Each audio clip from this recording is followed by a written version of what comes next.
These are where our machines are set up.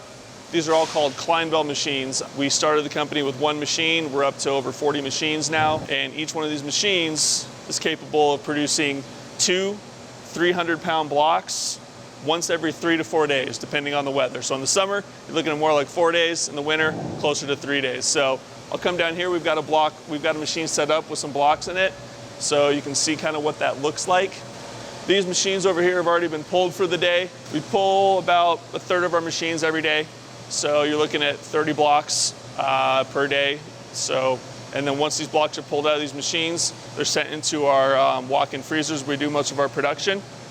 So we'll check that out in a minute. So over here, this is a machine, what it looks like after it's been set up. This lid comes up. Each one of these tanks are full with about 40 gallons of water. Now, the key to these machines that keeps the blocks clear is directional freezing with circulation.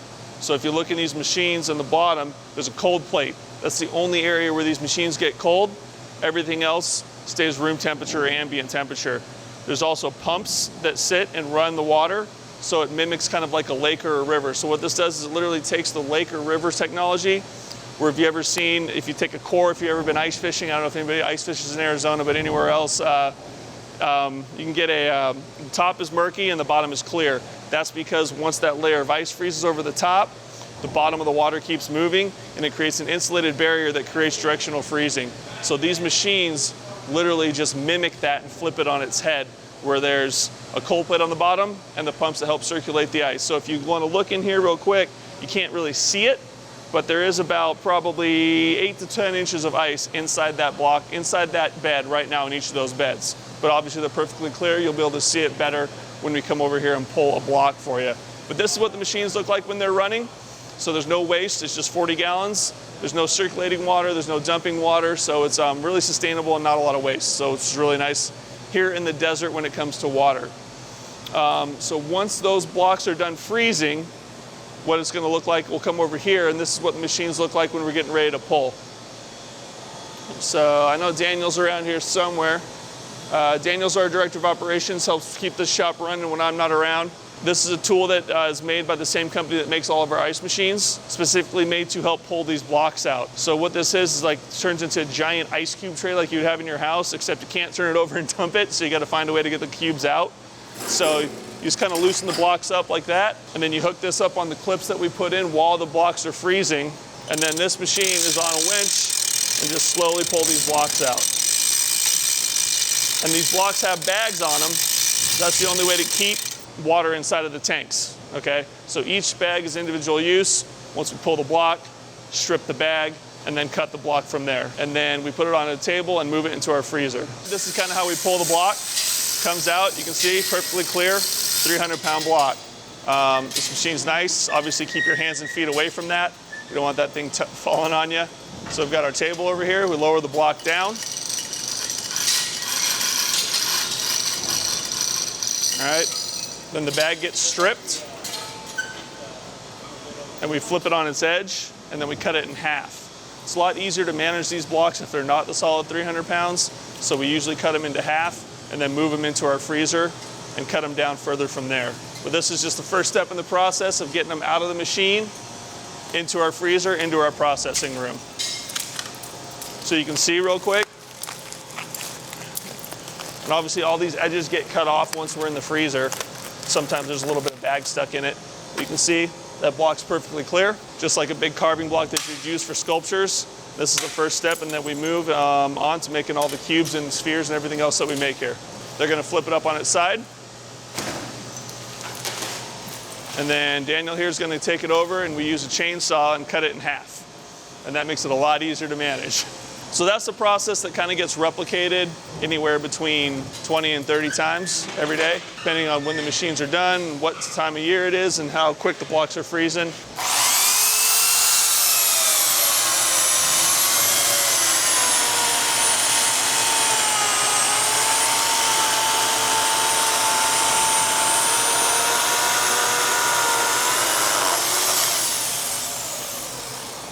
That turns our blocks into halves.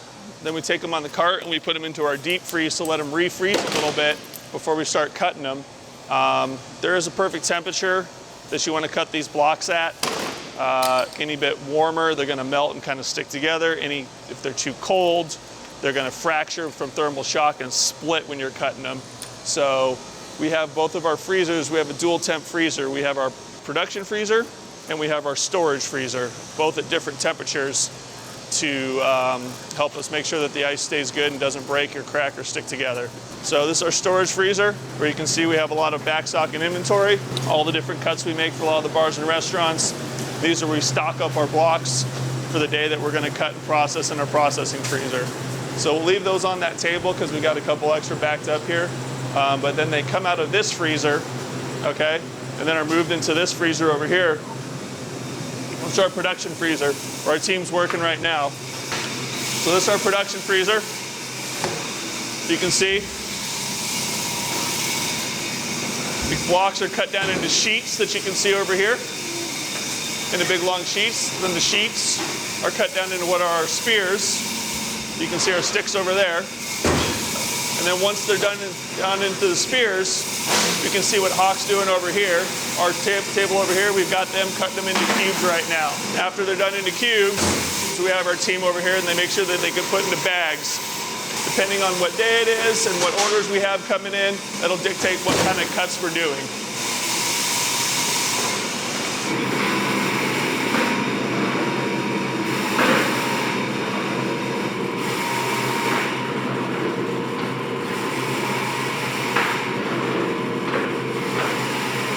That's the process from start to finish.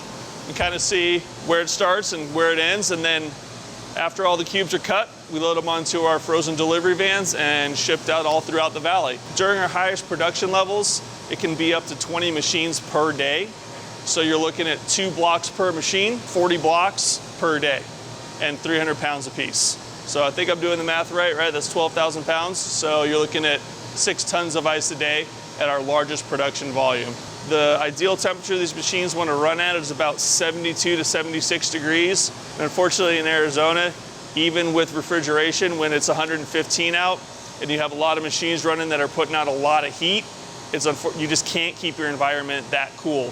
So during the summer, the machines just take a little bit longer to run and you're looking more towards the 4-day end of the spectrum, closer than to the 2 or 3-day end of the spectrum where it takes to produce the blocks. That's the limiting factor, is the ambient temperature that the machines are running at. Another great thing about these machines and directional freezing that I should actually mention, and like why the blocks stay clear. I guess you probably want to know, like, why doesn't my ice in my fridge stay clear? Why doesn't the ice in my machine, the molds at home, stay clear? So the directional freezing is part of it, or it's a big part of it. And what directional freezing does too is the way that ice likes to freeze. It likes to lay down in sheets if you freeze it at the right time and temperature. So as these machines are freezing directionally, it is pushing all the air and any impurities left in the water. We do use filtered water, but still in Arizona there's going to be something left in it. But what that does is it pushes anything else that is left in that water up to the very top. And at the very top of the blocks, as you might have seen when we pull the block, there's a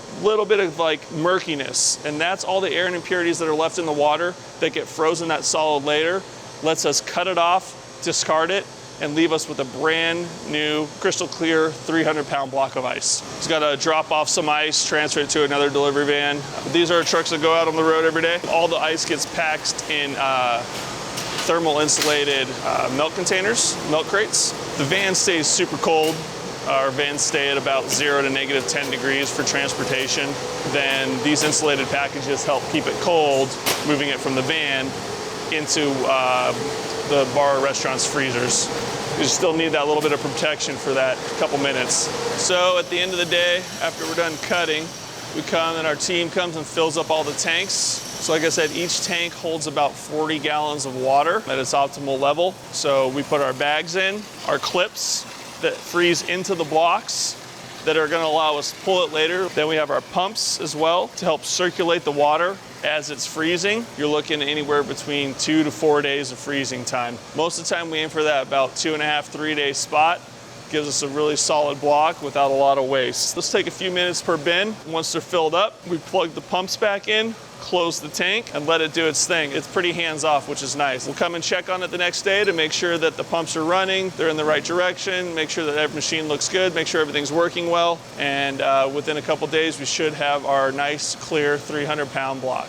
Filtered water is important, but that isn't the kind of magic, I guess, that you can say that makes the blocks clear. It is the directional freezing with the circulation. The way I like to explain it too is if you look at your ice cubes at your home fridge or your home bar or anywhere that has an ice maker, you'll kind of get what I call like a starburst pattern, or you have a little bit of murkiness inside of the cubes.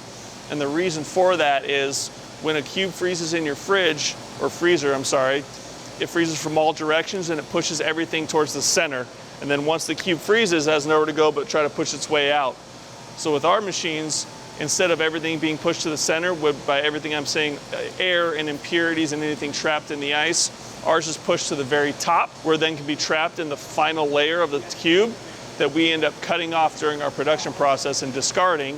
So you're only left with clear, impurity-free ice for your cocktail, whiskey pour, or whatever you're going to use it. So the directional freezing is very, very important, and without it, none of this is going to be possible. All right, so we're about there, and we can go to the other tank now.